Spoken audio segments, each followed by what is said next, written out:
कि cipher case को लेकर ये केस अब उठ चुका है, फारिग हो चुका है, तो अब खान साहब की रिहाई के रास्ते खुल चुके हैं, आसानी से रिहाई अब हो सकती थी, क्या लग रहा है आपको? इंशाल्लाह। ये अब पता नहीं, वो जब उन्होंने कोई डील नहीं मान रहे हाँ।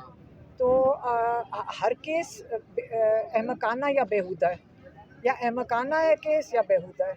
लेकिन तो अब ये मेरी बात सुने, अभी अगर जो इद्दत का केस है, ये पाकिस्तान को इन्होंने शर्मिंदा कर दिया, सारी मुस्लिम इस्लामी दुनिया में आप पाकिस्तान को शर्मिंदा कर रहे हैं।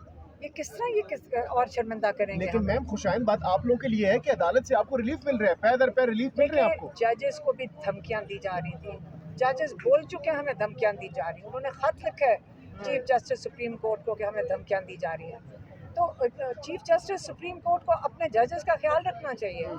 चीफ जस्टिस सुप्रीम कोर्ट ने क्यों नहीं अपने जजेस का ख्याल रखा ताकि वो हमें इंसाफ दे सके? तो ये जिम्मेदारी मेरे ख्याल में जो chief justice of supreme court है, पहले अपनी जॉब डिस्क्रिप्शन खोल के पढ़ें कि सारा दिन ये कोई फिरौनियत की जगह नहीं है, ये इंसाफ देने की जगह है। फायज ईसा जहाँ बैठे हुए हैं वो इस वक्त जुडिशरी को उनका काम है प्रोटेक्ट करना, वो उनको अपील कर रहे हैं कि हमें धमकियां मिल रही हैं। क्यों नहीं चीफ जस्टिस इनका ख्याल रखता? लेकिन क्योंकि अवाम अपने जजेस के साथ खड़ी हो गई है, इसलिए उनके पास हौसला आया है कि वो सही फैसले दे सकें। अलीमा खान साहिबा, लास्ट टाइम अडियाला के बाहर आपने बड़े दबंग अंदाज में कहा कि अब आप लोग अडियाला के बाहर बैठेंगे खान की रिहाई को मैंने लेकर, कहा था तो कोई टाइम फ्रेम हुकूमत को देंगे? आप अगर उधर थे, आपने ज़्यादा सुना नहीं था कि अगर ये केसेस और बनाए और अगर इन पे रिलीफ नहीं मिलता, क्योंकि अब बेइंसाफ़ी, अब हमारे साथ नाइंसाफ़ी हो रही है इमरान खान के साथ जेल में रखने की, हम वहाँ बैठ जाएंगे। एक रिलीफ मिला है, इद्दत का केस, वो इतना वो एक कहते हैं बेशर्मी का केस है, उसको ख़त्म करें। वो भी लग चुके हैं, दोबारा से लग चुके हैं, क्या ड्रामा करना है आके उन्होंने। अब हम जाके खुद बैठेंगे इद्दत के केस में। अच्छा। इनको बिल्कुल जाके बैठेंगे, इनको शर्म नहीं आती है?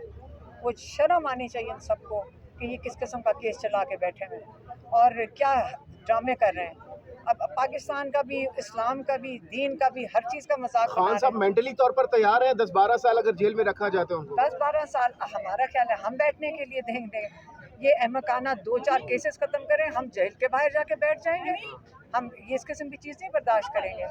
इद्दत का केस रह गया, अलकादर ये तैयार कर रहे हैं, अलकादर में हम केस देख रहे हैं कोर्ट में भी। अगर ये दोबारा उसके अंदर किया, उसके बाद हम डिमांड करेंगे जिस जज ने, अगर वो कहते हैं कि हमारे साथ जुल्म हो रहा था ट्रायल जजेस, तो जिस जज ने किया है तो उनको सारी ज़िंदगी खुद भी देखना पड़ेगा कि उन्होंने क्या हरकतें की हैं। अगर आज ये ट्रायल ख़त्म हुआ है तो वो जज को भी तो पूछे ना जिसने ये ट्रायल किया था, अपने जुडिशल सिस्टम को भी तो ठीक करें ना। चलिए मैम, बहुत बहुत मुबारक हो। और मिठाई खान साहब को खिलाने जाएंगे अडियाला में? मिठाई नहीं खिलानी, हम ठीक है, बहुत बहुत